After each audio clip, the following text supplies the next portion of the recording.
Les amis, sangwa amahoro amagara meza n'amafaranga nizeye ko meze bien, nanjye ni bien. Bagenzi, burya buri muntu wese maze kwizera neza yuko afise impano n'ingabire, donc Imana yamushizemwo yomuteza imbere ahubwo igafasha n'abandi benshi bashoboka. Ndi kumwe na Kigingi, Kiginga muramubona, donc ni uyu naye yiwe irakomeye cyane parce que za 2012 yize kudandaza ikintu kitari gisanzwe kidandazwa.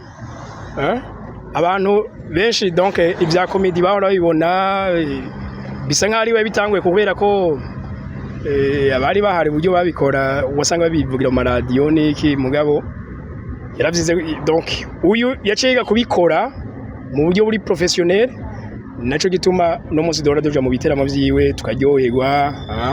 No munsi amaze kuba ari umuntu ari international.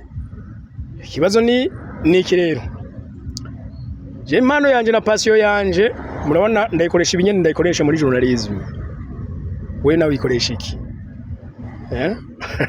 Kigingi ari abantu baro bambira ngo yaje nta mpano office.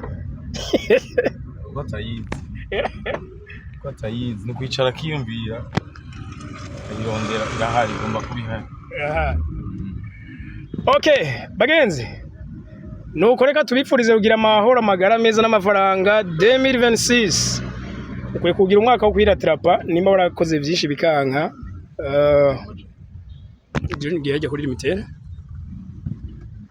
Nimba warakoze ibintu byinshi bikanka, no mwaka ukwiye kwiratrapa ugakora mu yindi way itandukanye nuko wabikora. Nuko duhure mu biganiro by'ubutaha. Ikiganiro ca Monsieur Kigingi tuze guhura kuri YouTube ya Gaciro Media niho gica. Ni ikiganiro gishasha citwa Ishure ry'Ubuzima, aho tuzoza turaganira n'abantu benshi bagize ama6 ariko tukabigirako Ishure ry'Ubuzima. Nuko